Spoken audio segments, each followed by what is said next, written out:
आपका स्वागत है। फ्रेंड्स, पहले तो मैं माफी चाहूंगा, 2 दिन से आपके लिए कोई वीडियो नहीं बना पाया। फ्रेंड्स, आज मैं गेट 2014 लीनियर अलजेब्रा के रिमेनिंग क्वेश्चन स्टार्ट करेंगे। एक क्वेश्चन हमने किया था, सेकंड क्वेश्चन से स्टार्ट करते हैं। क्वेश्चन नंबर सेकंड क्या है मेरे पास? Let V denote the vector space C5 closed A, B over R and W equal to this, then these are the options। मेरे पास एक V दिया गया वेक्टर स्पेस और एक उसका W बनाया गया है। उसके बाद डायमेंशन पूछ रहा है V की और W की। ये सिर्फ और सिर्फ एक नोटेशन समझने का क्वेश्चन है। अगर हमें ये नोटेशन समझ आ गई और दूसरा एक छोटा सा रिजल्ट है, उस रिजल्ट पर बेस्ड ये क्वेश्चन है। अगर आपको ये दोनों चीज पता है तो आप ये जो क्वेश्चन है वो इजीली हो जाता है। देखिए कैसे होता है। C5 क्लोज्ड A, B है, जो V है मेरे पास ये है C⁵ closed A, B over R। अगर मैं इसी को C closed A, B over R आपसे ये पूछूं कि ये क्या होता है? ये होता है all continuous function on closed interval A, B over R। Means जो हमारा फील्ड होगा वो R होगा। मेरे पास इस इंटरवल पर सारे के सारे कॉन्टिन्यूअस फंक्शन। तो यहां मेरे पास C⁵ है, क्लोज्ड इंटरवल A, B है ओवर R, पीछे का सेम है, सिर्फ और सिर्फ यहां C⁵ है। इसका क्या मीनिंग है? All 5 times continuous function, all 5 times continuous function. मेरे पास C⁵ closed interval A, B over R क्या है? All 5 times continuous function on closed interval A, B over the field R। ये है नोटेशन इसकी। और मेरे पास किसी भी इंटरवल पर 5 टाइम्स कॉन्टिन्यूअस फंक्शन कितने होते हैं? इनफाइनाइट होते हैं। तो इसकी जो मेरे पास डायमेंशन है, डायमेंशन ऑफ V कितनी आ गई? इनफाइनाइट। अब W पर बात करते हैं। ये तो जस्ट इसकी नोटेशन थी। अगर हमें नोटेशन समझ आ गई तो इसकी डायमेंशन पता चल गई। अब W पर बात करते हैं। देखते हैं W के अंदर क्या गिवन है। F बिलोंगिंग टू V, ऐसे F belonging to V such that, जो कि इस डिफरेंशियल इक्वेशन को सेटिस्फाई करते हैं। मींस W के अंदर क्या है मेरा? जो इस डिफरेंशियल इक्वेशन का सॉल्यूशन है, इस डिफरेंशियल इक्वेशन का सॉल्यूशन सेट मेरा W बना रहा है। मींस जो होमोजेनियस डिफरेंशियल इक्वेशन होती हैं उनका जो सॉल्यूशन सेट होता है वो हमारे पास एक वेक्टर स्पेस फॉर्म करता है। और वही मेरे पास W गिवन है, एक 4th ऑर्डर की डिफरेंशियल इक्वेशन का जो सॉल्यूशन सेट है वो मेरे को गिवन है। वो जो सॉल्यूशन सेट है वो मेरा W को फॉर्म कर रहा है। और उसकी जो डायमेंशन है वो हमारे पास order of the differential equation के बराबर होती है। तो यहां मेरे पास जो ऑर्डर है डिफरेंशियल इक्वेशन का वो कितना है? 4। तो मेरे पास जो डायमेंशन ऑफ W है वो भी कितना हो जाएगा? 4। Dimension of W equal to 4। सिर्फ और सिर्फ ये डिफरेंशियल इक्वेशन का होमोजेनियस सिस्टम वाला जो सॉल्यूशन, होमोजेनियस सिस्टम का जो सॉल्यूशन है वो वेक्टर स्पेस फॉर्म करता है, वो वाला रिजल्ट यहां यूज हुआ है। और उसकी जो डायमेंशन है वो किसके बराबर होती है? मेरे पास जो हमारे पास डिफरेंशियल इक्वेशन का ऑर्डर होता है उसके बराबर होती है। That's it. Means dimension of v मेरा इंफिनिटी है और dimension of w equal to 4 है। Means option B is a right answer. Next question, question number 3 क्या है मेरे पास, let v be a real inner product space of dimension 10, let x comma y belonging to v be non-zero vector such that inner product of x comma y equal to 0, then the dimension of x complement intersection y complement is। v कोई भी real inner product space of dimension 10 दिया गया है, उसके बाद x और y दो non zero vectors दिए गए हैं जिनकी जो इनर प्रोडक्ट है मेरे पास वो इक्वल टू 0 है। Then the dimension of x complement intersection y complement is. x complement और इंटरसेक्शन y कॉम्प्लीमेंट की डायमेंशन के बारे में बोल रहा है। सबसे पहले dimension of v equal to, v कोई भी वेक्टर स्पेस है और w अगर मैं उसका कोई भी सब स्पेस लूं तो dimension of w plus dimension of w complement होता है। अब मेरे को यहां x कॉम्प्लीमेंट और y कॉम्प्लीमेंट की जरूरत है, तो जो डायमेंशन ऑफ w कॉम्प्लीमेंट है वो किसके बराबर होता है, dimension of v minus dimension of w के बराबर। अब मेरे पास डायमेंशन ऑफ v कितना है 10 minus dimension of w। Dimension of w को अगर मैं number of li vectors in w लिख दूं तो कोई गलत नहीं होगा, क्योंकि मेरे पास जो डायमेंशन ऑफ w है वो क्या होता है, number of elements in the basis. Basis में जितने एलिमेंट हैं और जो बेसिस में एलिमेंट्स होते हैं वो li होते हैं, means total li elements, that's it. तो यहां मैं अगर ये लिख देता हूं कि जो डायमेंशन ऑफ w है वो number of li vectors in w है तो कोई गलत नहीं है। इस क्वेश्चन में सिर्फ और सिर्फ ये चीज समझने वाली है, जो नंबर डायमेंशन ऑफ w को हमें number of li vectors in w लिख सकते हैं, दैट्स इट। अब डायमेंशन ऑफ x कॉम्प्लीमेंट और एक निकाल लेता हूं, मैं डायमेंशन ऑफ y कॉम्प्लीमेंट निकाल लेता हूं, वहां से x कॉम्प्लीमेंट को फॉर्म करेंगे, y कॉम्प्लीमेंट को फॉर्म करेंगे और उनकी फिर इंटरसेक्शन कर देंगे, दैट्स इट। यहां से मेरे पास डायमेंशन ऑफ x कॉम्प्लीमेंट निकालूं, वो क्या आ जाएगा, डायमेंशन ऑफ v मेरे पास 10 है माइनस डायमेंशन ऑफ w चाहिए मेरे को, number of li vectors in w चाहिए। मेरे पास w के अंदर x है जो कि नॉन जीरो वेक्टर है। अगर कोई भी सिंगल नॉन जीरो वेक्टर होता है तो वो li होता है। तो मेरे पास जो डायमेंशन ऑफ w है वो कितनी हो जाएगी 1, क्योंकि मेरे पास एक ही li वेक्टर है, सिर्फ और सिर्फ एक मेरे पास li वेक्टर है, एक ही li वेक्टर है तो उसकी जो डायमेंशन है वो कितनी होगी 1। यहां से मेरे पास डायमेंशन ऑफ x कॉम्प्लीमेंट कितना आ गया 9 आ गया। Similarly dimension of y complement भी मेरे पास 9 आ जाएगा, क्योंकि वो भी सिंगल नॉन जीरो वेक्टर है तो वो भी डायमेंशन मेरी 9 आ गई। अब मैं x कॉम्प्लीमेंट को फॉर्म करूंगा और फिर y कॉम्प्लीमेंट को फॉर्म करूंगा, उसके बाद हमें common x complement intersection y complement देख लेंगे। x कॉम्प्लीमेंट को अगर मैं फॉर्म करूं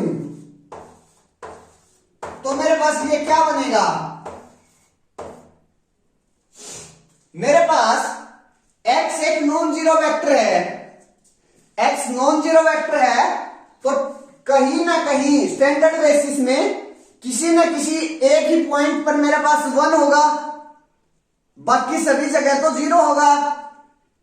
क्योंकि सिर्फ और सिर्फ एक पॉइंट ही तो मेरा आर्बिट्रेरी होगा,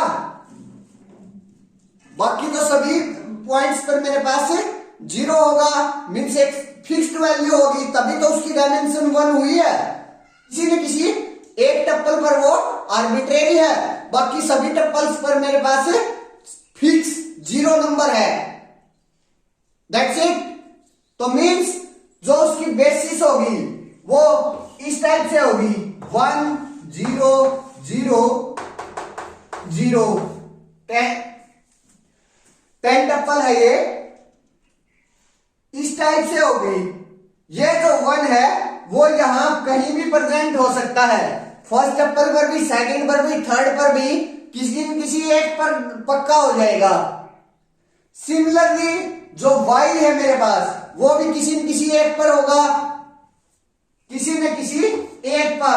लेकिन हाँ, y के लिए मेरे को ये देखना पड़ेगा कि जो फर्स्ट टप्पल है, जो y में 1 है, वो फर्स्ट टप्पल पर नहीं हो सकता। मींस जो आर्बिट्रेरी एलिमेंट है y का, वो दोनों सेम नहीं हो सकते। सेम क्यों नहीं हो सकते?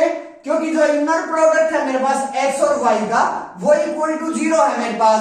मींस x और y ऑर्थोगोनल वेक्टर्स हैं, और जो ऑर्थोगोनल वेक्टर्स होते हैं वो मेरे पास li होते हैं। That's it. li के लिए मेरे को जो 1 है, मींस जो बेसिस है, स्टैंडर्ड बेसिस है, उसमें जो 1 है मेरा, वो सेम टप्पल पर प्रेजेंट नहीं हो सकता। तो मींस यहां मेरे को 0, बाकी मैं किसी भी जगह 1 प्रेजेंट कर सकता हूं, किसी भी जगह। बाकी 9 मेरे पास टप्पल बच गए, उनमें से मैं किसी भी टप्पल पर 1 प्रेजेंट कर सकता हूं। मान लीजिए मैंने लास्ट पर 1 प्रेजेंट कर दिया, दैट्स इट। तो मेरे पास ये तो x है और ये y है। अब इसका कॉम्प्लीमेंट निकालूंगा। कॉम्प्लीमेंट के लिए मेरे पास क्या होगा, ये जो फिक्स एलिमेंट है वो आर्बिट्रेरी हो जाएंगे, और जो आर्बिट्रेरी एलिमेंट है वो फिक्स 0 हो जाएगा। That's it. ये मेरे पास इसका कॉम्प्लीमेंट आ गया। तो कॉम्प्लीमेंट क्या हो जाएगा, फर्स्ट एलिमेंट तो फिक्स 0, बाकी आर्बिट्रेरी x1 x2 कहां तक, x9 तक, सच दैट जो xi है मेरे पास वो बिलोंगिंग टू r है, आर्बिट्रेरी है। जहां जो i है वो greater than equal to 1, less than equal to 9 है। That's it. सिमिलरली मैं y कॉम्प्लीमेंट फॉर्म कर लेता हूं, वो भी मेरे पास क्या आ जाएगा, इस y को देखकर मैं y कॉम्प्लीमेंट फॉर्म करता हूं। तो मेरे पास फर्स्ट एलिमेंट आर्बिट्रेरी, क्योंकि वहां फिक्स है, वहां लास्ट जो एलिमेंट है मेरे पास वो क्या है, आर्बिट्रेरी है, तो वो तो फिक्स हो जाएगा। बाकी जो टपल्स होंगे वो आर्बिट्रेरी हो जाएंगे। तो y1, y2, y3, y9, 0, yi belonging to r, जब i greater than equal to 1 है, लेस देन इक्वल टू 9 है। मेरे पास x कॉम्प्लीमेंट आ गया, y कॉम्प्लीमेंट आ गया। अब अगर मैं इसको w का नाम दूं, x complement intersection y complement को, तो मेरे पास x complement intersection y complement किस टाइप से फॉर्म हो जाएगा वो देखिए। x complement intersection y complement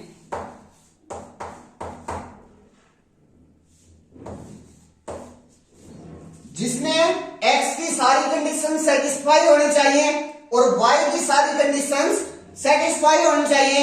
सबसे पहले मैं x की कंडीशन सेटिस्फाई करवा देता हूं।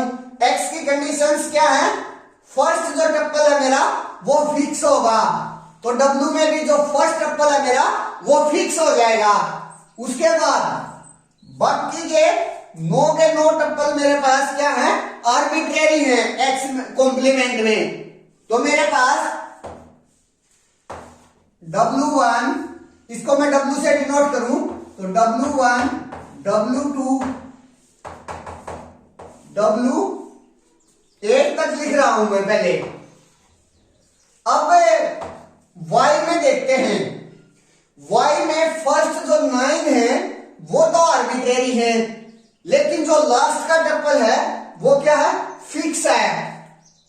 जब इंटरसेक्शन लेंगे तो बीच के जो 8 है मेरे पास टपल वो तो आर्बिट्रेरी रहेंगे, लेकिन जो फर्स्ट और जो लास्ट है वो फिक्स हो जाएगा। मीन्स यहां मेरे पास जो लास्ट एलिमेंट है, जो लास्ट टपल है वो भी फिक्स रहेगा y कॉम्प्लीमेंट की वजह से। That's it. और जो ये wi है such that wi belonging to r arbitrary है। जब i greater than equal to 1 है, लेस देन इक्वल टू 8 है। ये मेरे पास x complement intersection y complement की फॉर्मेशन आ गई। और इसमें मेरे पास कितने टप्पल ऐसे हैं जो कि आर्बिट्रेरी वे से फिल किए जा सकते हैं, वो कितने हैं, 8 टप्पल्स हैं। तो इसकी जो डायमेंशन होगी वो क्या हो जाएगी मेरे पास, dimension of x complement intersection y complement, वो क्या हो जाएगी मेरे पास, 8 हो जाएगी, क्योंकि 8 टप्पल्स को हम आर्बिट्रेरी फिल कर सकते हैं। Means dimension 8। That's it. Next question, question number 4 क्या है मेरे पास, consider the vector space C closed 0,1 over R, consider the following statements, P is this, Q is this and these are the options। मेरे पास vector space दिया गया है C closed 0,1 over R, means all continuous function on closed 0,1 over R पर। उसके बाद P और Q दो statement दी गई है और ये पूछ रहा है कि which of the following statement hold true, इनमें से कौन सी स्टेटमेंट ऑलवेज ट्रू होगी। ये ऑप्शन है only P, only Q, both P and Q, neither P nor Q। सबसे पहले हम P स्टेटमेंट को देख लेते हैं कि P स्टेटमेंट क्या है, वो ट्रू है या फॉल्स है। P क्या है मेरे पास, if the set TF1 T square F2 TQ F3 is Li, ये जो सेट है वो Li है, then the set F1 F2 F3 is Li, where F1 F2 F3 belonging to C closed 0,1 and T power of n represents the polynomial function T to T power of n belonging to natural number। इस चीज को समझते हैं पहले। ये कह रहा है कि जो सेट है TF1 T square F2 TQ F3, वो तो अगर वो Li हो तो मेरे पास जो सेट है F1 F2 F3 का वो पक्का Li होगा। जहां जो F1 F2 F3 है वो C क्लोज्ड इंटरवल 0,1 से आ रहा है, means all continuous function from closed 0,1 and T power of n, ये एक पॉलिनोमियल फंक्शन है। जो T है, T स्क्वायर है, T क्यूब है, ये पॉलिनोमियल फंक्शंस हैं। अगर यहां मैं TF1 T square F2 T cube F3 है, अगर F1 equal to 1, F2 equal to 1, F3 equal to 1, constant 1 function ले लेता हूं तो वो C क्लोज्ड 0,1 से फंक्शन आ रहा है, कॉन्टिन्यूअस है, तीनों के तीनों। That's it. तो मेरे पास जो ये सेट है वो क्या आ जाएगा, T स्क्वेयर T क्यूब। अब मैं किसी भी रियल नंबर को मल्टीप्लाई करके T से T स्क्वेयर नहीं बना सकता और ना T और T स्क्वेयर के लीनियर कॉम्बिनेशन से T क्यूब बना सकता हूं किसी भी रियल नंबर से मल्टीप्लाई करके, क्योंकि जब हम LD और Li चेक करते हैं, अगर सिर्फ दो ही वेक्टर हैं तो एक दूसरे को उनका मल्टीपल चेक करते हैं, और जो मल्टीपल है वो जो कांस्टेंट लेते हैं वो हमारे फील्ड से आता है, R से आता है। तो मैं किसी भी रियल नंबर्स का मल्टीप्लाई करके टी से टी स्क्वायर नहीं बना सकता, और ना ही मैं टी और टी स्क्वायर के लीनियर कॉम्बिनेशन से मींस इन दोनों के को किसी कांस्टेंट से मल्टीप्लाई करके मैं टी क्यूब नहीं बना सकता। मींस ये वाला जो सेट है वो पक्का एल आई हो गया। मींस यहां से मेरे पास ये जो सेट है वो तो एल आई हो गया, लेकिन F1 F2 F3 ये वाला जो सेट है वो एल आई नहीं हुआ, क्योंकि वो तो कांस्टेंट वन है। तीनों के तीनों सेम फंक्शन है, सेम फंक्शन है तो वो पक्का एलडी है तो मींस, और ये कह रहा है कि वो एल आई होगा हमेशा, ऐसा तो नहीं हुआ मेरे पास। That's it. तो जो मेरी पी स्टेटमेंट है वो फॉल्स हो गई। अब क्यू स्टेटमेंट पर आते हैं। क्यू स्टेटमेंट क्या कह रहा है मेरे पास, if f from c close 0,1 to r is given by f of x equal to integration 0 to 1x t square dt for each x belonging to c close 0,1, then f is linear map। Linear map के बारे में बात कर रहा है। Linear map हम कैसे check करते हैं, f of alpha x plus y equal to alpha f of x plus f of y। अगर इस टाइप के हमारे पास जो f है वो आ जाए तो वो जो f होता है वो लीनियर मैप हो जाता है। ये लीनियरिटी की डेफिनेशन होती है। तो अब मेरे को इस f के लिए भी यही चेक करना पड़ेगा, f of alpha x plus Y equal to alpha f of x plus f of y आ जाए। तो यहां मैं x की जगह अल्फा x प्लस वाई लेकर चलता हूं। f of alpha x plus Y, ये क्या बन जाएगा, इंटीग्रेशन 0 to 1। यहां जो वेरिएबल है उसके साथ टी स्क्वायर पर उसकी वैल्यू और फिर उसका इंटीग्रेशन dt ये आता है। तो यहां मेरे पास alpha x plus Y of T square d t हो जाएगा। अब इसको मैं अलग अलग कर सकता हूं। जो अल्फा एक्स है वो alpha x of T square लिख सकता हूं plus Y of T square लिख सकता हूं। तो यहां से मैंने इनको अलग अलग कर दिया, integration 0 to 1 alpha x of T square, इन दोनों को एक साथ of T square plus Y of T square हो गया। अब ये जो इंटीग्रेशन है उसको ओपन कर दीजिए, एडिशन के विद रिस्पेक्ट ओपन कर दीजिए। तो यहां से मेरे पास alpha x of T square अगर मैं यही करूं तो इंटीग्रेशन 0 to 1 डी और यहां D T, alpha x of T square d t plus integration 0 to 1 by T square d T. मेरे पास जो अल्फा है वो एक कांस्टेंट है, कांस्टेंट है तो मैं अल्फा को बाहर निकाल सकता हूं। तो यहां से मेरे पास alpha integration 0 to 1 x of T square d t plus integration 0 to 1 y of T square d t, ये आ गया मेरे पास।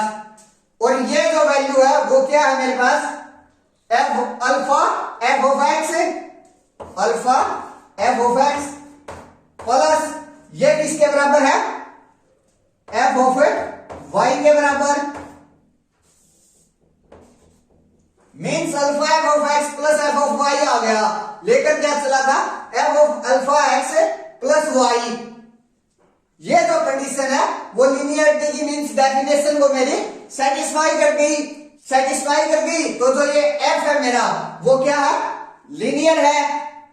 मींस जो क्यू स्टेटमेंट है मेरी वो ट्रू है, पी स्टेटमेंट फॉल्स है, क्यू स्टेटमेंट ट्रू है। तो only Q statement is true. That's it. Next question, question number 5 क्या है मेरे पास, let T1 T2 from R5 to R3 be linear transformation such that rank of T1 equal to 3 and nullity of T2 equal to 3। Let T3 from R3 to R3 be a linear transformation such that T3 into T1 equal to T2, देन rank of T3 is. मेरे पास T1 T2 दो linear transformation दी गई है, उनके rank और nullity दी गई है, उसके बाद प्रोडक्ट दी गई है T3 और T1 की, वो T2 के बराबर है, और रैंक ऑफ T3 बात पूछ रहा है क्या होगा। ये एक रिजल्ट बेस्ड क्वेश्चन है, अगर आपको रिजल्ट का पता है तो ये जो क्वेश्चन है वो इजीली हो जाता है। रिजल्ट क्या है, सबसे पहले T3 इंटू T1 उसका जो रैंक है, rank of T3 into T1 वो less than equal to minimum of rank of T1 comma rank of T3 होता है, और greater than equal to Frobenius inequality, greater than equal to क्या होता है, rank of T3 plus rank of T1 minus जो इनके product में common element remove किया जाता है वो होता है, मींस माइनस। यहां मेरे पास T3 T1 है, सबसे पहले ये देख लेते हैं T3 इंटू T1। T1 क्या है मेरे पास, 3 क्रॉस 5 की मैट्रिक्स बनेगी, क्योंकि उसमें जो कोडोमेन होता है वो तो रोज में की डायमेंशन होती है, और जो डोमेन होता है वो कॉलम्स की डायमेंशन होती है। तो ये जो T1 है मेरे पास 3 क्रॉस 5 की मैट्रिक्स बनेगी, और जो T3 है वो मेरे पास 3 क्रॉस 3 की मैट्रिक्स है, 3 क्रॉस 3 की मैट्रिक्स है। तो मेरे पास T3 इंटू T1 कितने बाई कितने की मैट्रिक्स बनेगी, वो 3 क्रॉस 5 की मैट्रिक्स बनेगी, मींस जो T2 है वो 3 क्रॉस 5 की मैट्रिक्स है, वही यहां गिवन है। जो T2 है वो 3 क्रॉस 5 की मैट्रिक्स है, मींस यहां जो मल्टी माइनस होगा वो जो कॉमन एलिमेंट हम रिमूव करते हैं, क्या माइनस हो जाएगा मेरे पास, -3। अब रैंक ऑफ T1 और रैंक ऑफ T3 ये देखते हैं, मेरे को रैंक ऑफ T3 का निकालना है, और मेरे पास इसका जो रैंक है, rank of T3 into T1, T3 और T1 किसके बराबर है, T2 के। तो यहां का जो रैंक है मेरे को वो पता है, वो T2 का वो गिवन है मेरे पास। नलिटी ऑफ T2 कितना गिवन है, नलिटी ऑफ T2 मेरे को 3 गिवन है। तो यहां से मैं अगर रैंक ऑफ T2 निकालूं तो जो डायमेंशन ऑफ डोमेन है, डायमेंशन ऑफ डोमेन कितनी है, 5 -3 इक्वल टू 2 हो जाएगा, क्योंकि जो रैंक प्लस नलिटी क्या होता है, dimension of A domain. That's it. तो यहां से मेरे पास ये जो रैंक है वो तो पता मेरे को 2 है, less than equal to minimum of rank of T1 rank of T2। ये जो रैंक ऑफ T1 और रैंक ऑफ T2 है उसका जो मिनिमम है मेरे पास वो क्या होना चाहिए, 2 होना चाहिए, क्योंकि रैंक ऑफ T3 T1 2 के बराबर है। तो यहां मेरे पास रैंक ऑफ T1 क्या है, गिवन है 3 है, रैंक ऑफ T1 3 है, कोमा रैंक ऑफ T2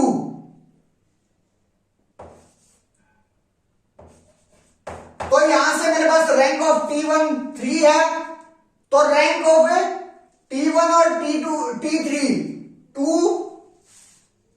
2 के बराबर होना चाहिए था। तो जो रैंक ऑफ T3 है वो क्या हो गया, 2 हो गया। यहीं से मेरा आंसर आ गया। That's it, thank you.